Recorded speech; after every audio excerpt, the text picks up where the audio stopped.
नमस्कार। बिज तक पर बिज अड्डा में आपका स्वागत है। और आज मेरे पास ज्वेलर्स के लिए खुशखबरी है। उनके कारोबार पर मंडरा रहे संकट के बादल कुछ समय के लिए टल गए हैं। सरकार ने देश में बिकने वाली सारी ज्वेलरी यानी जेवरात की हॉलमार्किंग कंपलसरी करने का फैसला 15 जून तक के लिए टाल दिया है। इससे पहले यह फैसला 1 जून से लागू होना था।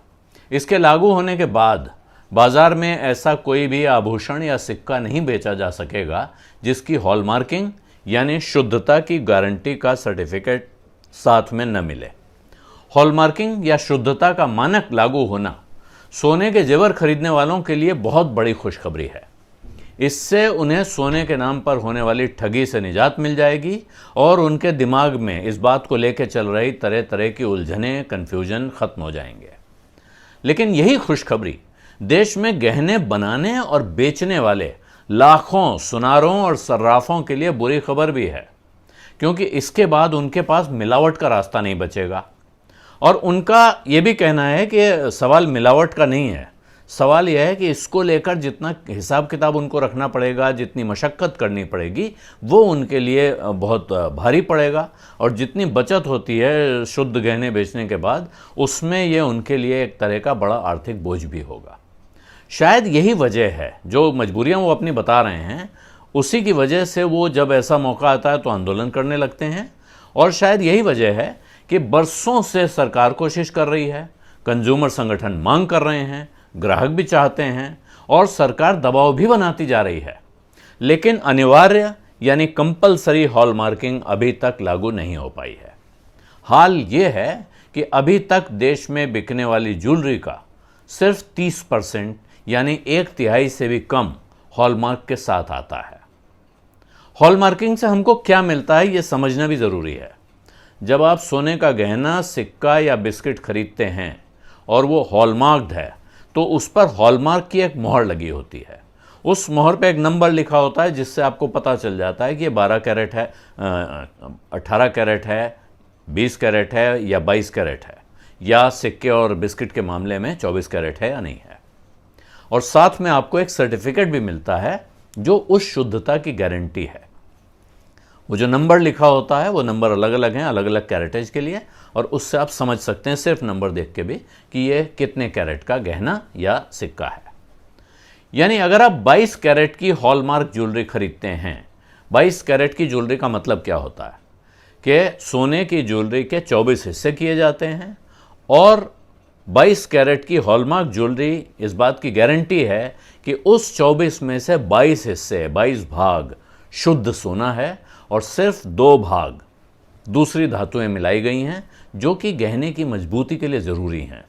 शुद्ध सोने के गहने नहीं बन सकते हैं, वो बहुत नरम हो जाते हैं, टूट जाते हैं आसानी से।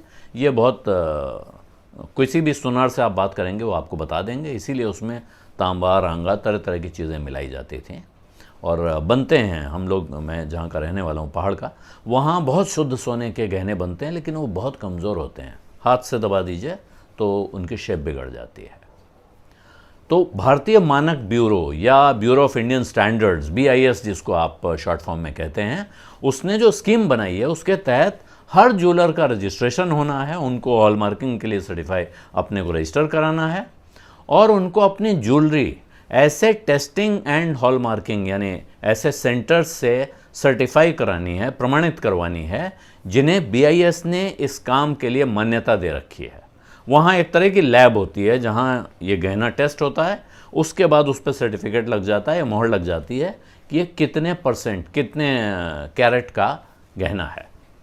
लेकिन हाल क्या है, तो वर्ल्ड गोल्ड काउंसिल ने स्टडी की और उनका कहना है कि देश भर में 4 लाख से ज़्यादा ज्वेलर हैं, जिनमें से सिर्फ 35,879 ने ये BIS सर्टिफिकेशन ले रखा है। साफ है कि 3.5 लाख से ज़्यादा ज्वेलर ऐसे हैं जिन्होंने अभी तक ये काम नहीं किया है, और ये पूरी बिरादरी की बेचैनी बढ़ रही है तारीख नज़दीक आने के साथ साथ। कोरोना संकट के बीच उनके लिए शायद ये काम आसान भी नहीं होगा, और सरकार भी उनकी यही मजबूरी समझ के कुछ समय दे रही है। लेकिन कहना मुश्किल है कि 15 दिन की ये छूट कितनी कारगर होगी। इस बात के आसार बहुत कम ही दिखते हैं कि 15 जून को भी ये सारे सुनार और व्यापारी अपनी सारी तैयारियां पूरी कर चुके होंगे। हो सकता है कि तब वो एक बार फिर झंडा उठाकर आंदोलन करते दिखाई पड़े। पिछले दिनों हर कारोबार के ऊपर जिस तरह का संकट आया है, उसमें सरकार को सहानुभूति तो दिखानी होगी, लेकिन व्यापारियों को भी समझना होगा कि जल्दी से जल्दी ये काम पूरा करके वो अपनी साख भी बढ़ाएंगे और कारोबार भी।